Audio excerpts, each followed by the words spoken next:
Live from Fargo and serving you on TV, online, and on the go. This is Valley News Live 10 at 10. It's all over in Sin City. Good evening, everyone, and thank you for joining us tonight. Mike has the night off. The final debate between Hillary Clinton and Donald Trump has come and gone, and it lived up to its prize fight billing. Our Washington Bureau's Peter Zampa has the highlights from the showdown in Las Vegas. The main event is over. Back and forth all night long here at the University of Nevada, Las Vegas. Hillary Clinton and Donald Trump did their final bidding in front of a national audience.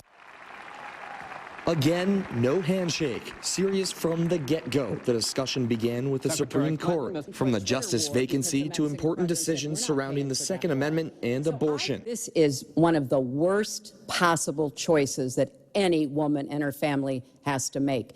And I do not believe the government should be making it. In the 9th month, you can take the baby and rip the baby out of the womb of the mother. Immigration a hot topic. Donald Trump reiterating his stance. We have some bad hombres here, and we're going to get them out. When it comes to the wall that Donald talks about building, he went to Mexico. He had a meeting with the Mexican president. Didn't even raise it. He choked. Controversies of the campaign trail naturally aired out. Donald Trump once again saying he's innocent, despite multiple sexual assault accusations. It was all fiction. It was lies, and it was fiction. Every time Donald thinks things are not going in his direction, he claims whatever it is rigged against him. And of course, schoolyard insults that have frustrated Americans in every debate this year. Well, that's because he'd rather have a puppet as president of the United States. No puppet. And it's pretty clear. You're the puppet. It's pretty clear you won't admit that the Russian. And now the voters take over. Here in Battleground, Nevada, they start early voting on Saturday.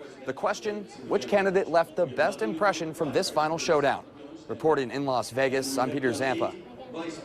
Although numerous votes have already been cast, you still have time to decide who you'll be voting for. And of course, Election Day is November 8th. The widespread claims of voter fraud and election rigging continued prior to tonight's debate. Since 2000, there have been investigations in Wisconsin, Colorado, Florida, Arizona, Ohio, Pennsylvania, Oklahoma, Kentucky, Kansas, Virginia, Texas, and now Indiana. Indiana State Police are looking into voter registration discrepancies affecting thousands of records. North Texas officials are looking at mail-in ballot violations, but others say voter fraud just doesn't exist on a widespread scale, and incidents here are isolated mistakes. It doesn't exist. Voter fraud, particularly in-person impersonation or any sort of undocumented worker trying to vote, just simply doesn't happen in the United States. We have much more online. Just click on this story at valleynewslive.com. From NFL players to local high school and college athletes, national anthem protests have been seen throughout the country. Some disagree with it, while others understand. After performing the anthem and color guard ceremony at a Northland Community and Technical College football game in Thief River Falls, Minnesota, a VFW was upset when they thought players walked into the locker room. Valley News Team's Giovanna Simic spoke with the football coach, who wants everyone to know that it was all a misunderstanding. It was anything but an ordinary homecoming game for the Northland Pioneers. At a game the previous week, a couple of the players kneeled during the anthem. Did our kids protest? Yes. Do they have the right to do so? Yes. But during the homecoming game, while the VFW Post 2793 was presenting the colors, the team was not present, something they say upset them. However, after speaking with head coach Jim Cox, he said it was all a misunderstanding. Our intention was to come back out, but we had an incident I had to take care of, and the time got away from us. Cox says he apologized for what happened, but he was upset that the VFW posted a letter to the local newspaper saying it was disrespectful for the team to not be out on the field. It just bothers me that this is what we've got to talk about. And I don't know, I'm just beyond belief embarrassed that people think that's who I am or who our players are. One of the VFW members present at the game told me they spoke with the president of the school and got the whole situation cleared up. But Coach Cox says the team has learned from this experience. I'm extremely proud of these young men. They've done absolutely everything we've asked them to do. It was strictly a bad timing judgment by myself, and I will take responsibility. In Thief River Falls, Giovanna Simic, Valley News Live. In a statement from the school, the community college president apologized for the players not being out in time during the national anthem. The VFW Post 2793 also says it's glad the situation was cleared up in a timely manner. 3 people are injured after a crash involving a truck and a semi-trailer near Hawley, Minnesota. It happened just after 3 this afternoon. The State Patrol says 40-year-old Ryan Kearney of Fort Ripley, Minnesota, was heading east on Highway 10 when a semi-truck made a turn into the left westbound lane near mile marker 26. The semi then tried to make a lane change, and that's when Kearney's truck clipped the semi. 13-year-old Ethan Kearney and 10-year-old Drew Kearney were passengers in the truck. We're told all 3 were taken to a hospital with serious injuries. Officers are still investigating the crash. The driver of the semi was not injured. The woman charged with stealing nearly $6,000 from a GoFundMe account set up for the families of 3 men who drowned on Lake of the Woods last year was sentenced today. Retina Lavala pleaded guilty to the theft. She will not spend any more time in jail. She was given credit for 60 days already served and put on 5 years probation.